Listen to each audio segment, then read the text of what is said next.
السلام علیکم ورحمۃ اللہ وبرکاتہ۔ آج ہم اب حضرات کی خدمت میں حضرت فاروق اعظم رضی اللہ تعالیٰ عنہ کے بارے میں بیان کریں گے۔ محترم ناظرین کرام، میں آپ کا دوست عزیز الحق قاسمی اور آپ دیکھ رہے ہیں میرا یوٹیوب چینل، اور میں امید کرتا ہوں اب حضرت بخیر و عافیت سے ہوں گے۔ محترم ناظرین کرام، تو چلیے شروع کرتے ہیں۔ محترم سامعین کرام، فاروق اعظم سیدنا عمر بن خطاب رضی اللہ تعالیٰ عنہ عظمت اسلام کے ستون تھے۔ آپ کی خلافت اسلامی فتوحات و ترقیات کا نشان تھی۔ عمر فاروق رضی اللہ تعالیٰ عنہ کا اسلام لانا، مکہ سے ہجرت کرنا اور عہدۂ خلافت پر مطمئن ہونا مسلمانوں کے لیے خیر و فلاح کا ضامن تھا۔ حضرت عبداللہ بن مسعود رضی اللہ تعالیٰ عنہ فرماتے ہیں، حضرت عمر فاروق رضی اللہ تعالیٰ عنہ کا اسلام لانا فتح تھا، ان کی ہجرت نصر تھی اور ان کی خلافت رحمت تھی۔ محترم سامعین کرام، فاروق اعظم رضی اللہ تعالیٰ عنہ کے مسلمان ہونے کی حضور صلی اللہ علیہ وسلم نے دعائیں مانگی تھے۔ انہیں دعاؤں کا کرشمہ تھا کہ حضرت عمر رضی اللہ تعالیٰ عنہ کشا در اقداس پر چلے آئے اور دولت ایمان سے ملامل ہو گئے۔ رسول اللہ صلی اللہ علیہ وسلم یہ دعا فرمایا کرتے تھے، اے اللہ، ابو جہل بن ہشام یا عمر بن خطاب کے ذریعہ اسلام کو عزت دے۔ حضور صلی اللہ علیہ وسلم کی دعا حضرت عمر فاروق رضی اللہ تعالیٰ عنہ کے حق میں قبول ہوئی۔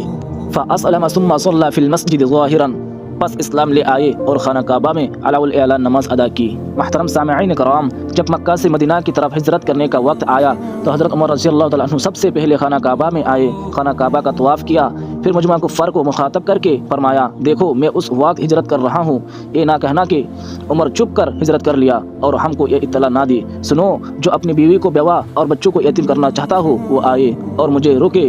لیکن کسی کی ہمت نہ ہوئی کہ حضرت عمر رضی اللہ تعالیٰ عنہ کی طرف قدم بڑھانے کی بھی جرأت کرتا۔ محترم سامعین کرام، حضرت عمر رضی اللہ تعالیٰ عنہ کا دور خلافت اسلام آن بھان اور شان و شوکت کا دور تھا۔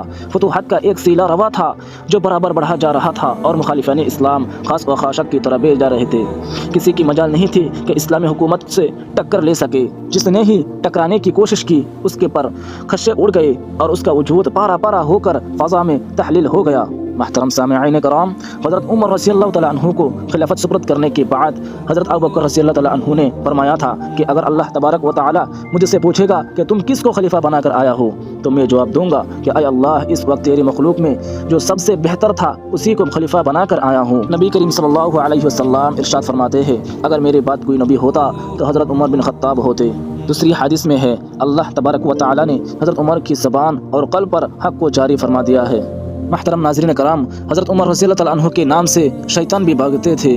ایک مرتبہ قریش کی چند عورتیں حضور صلی اللہ علیہ وسلم کے پاس بیٹھی ہوئے تھے اور حضور صلی اللہ علیہ وسلم سے بلند آواز سے باتیں کر رہے تھے۔ اتنے میں حضرت عمر رضی اللہ تعالیٰ عنہ نے اندر آنے کی اجازت مانگی۔ حضرت عمر رضی اللہ تعالیٰ عنہ کی آواز سن کر ساری عورتیں جلد سے پردے میں چلی گئی اور سناٹا چھا گیا۔ حضرت عمر رضی اللہ تعالیٰ عنہ اندر آئے تو حضور صلی اللہ علیہ وسلم مسکرا رہے تھے۔ حضرت عمر رضی اللہ تعالیٰ عنہ نے کہا، اضحک اللہ سنک یا رسول اللہ، اللہ آپ کو ہمیشہ مسکراتا رہے۔ آپ صلی اللہ علیہ وسلم اس وقت کیوں مسکرا رہے تھے؟ حضور صلی اللہ علیہ وسلم نے پوچھا، مجھے ان عورتوں کی حرکت اور ہنسی آئے کہ میرے پاس بیٹھے ہوئے تھے اور تیز تیز بول رہی تھی، جب تم آئے تو جلد سے ہی پردے میں چلے گئی اور خاموش ہو گئی۔ حضرت عمر رضی اللہ تعالیٰ عنہ نے کہا، آئے اپنی نفس کی دشمنوں، تم مجھ سے ڈرتی ہو، رسول اللہ صلی اللہ علیہ وسلم سے نہیں ڈرتے؟ عورتوں نے جواب دیا، ہاں تم بہت سخت ہو۔ حضور صلی اللہ علیہ وسلم نے حضرت عمر رضی اللہ تعالیٰ عنہ سے فرمایا، اس ذات کی قسم جس کے قبضے میں میری جان ہے، شیطان جب تم کو کسی رستے پر چلتے ہوئے دیکھتا ہے تو وہ دوسرے رستے پر چلنے لگتا ہے۔ اسی طرح ایک دوسرا واقعہ ہے کہ ایک مرتبہ کچھ حبشی بچے اپنا کھیل تماشا دیکھ رہے تھے۔ تماشا دیکھنے کے لیے لوگوں کی بھیڑ لگے ہوئے تھے اور شور شوغب ہو رہا تھا۔ اتنے میں حضرت عمر رضی اللہ تعالیٰ عنہ آ گئے۔ حضرت عمر رضی اللہ تعالیٰ عنہ کو دیکھتے ہی سارا مجموعہ تتر بتر ہو گیا۔ حضور صلی اللہ علیہ وسلم نے یہ منظر دیکھ کر فرمایا، میں شیاطین جن و انس کو دیکھ رہا ہوں کہ وہ عمر کو دیکھ کر بھاگ کر کھڑے ہو گئے۔ محترم سامعین کرام، حضرت عمر رضی اللہ تعالیٰ عنہ دین کے معاملے میں بہت ہی کھڑے اور بے میل تھے۔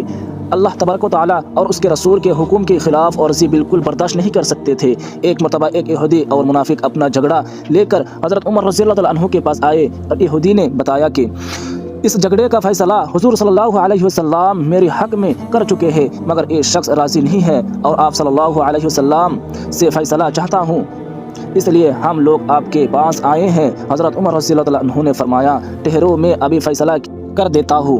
گھر میں گئے اور تلوار لا کر منافق کی گردان اڑا دی اور فرمایا، جو شخص اللہ تبارک و تعالیٰ کے رسول کے فیصلے سے راضی نہ ہو اس کے لیے میرا یہ فیصلہ ہے۔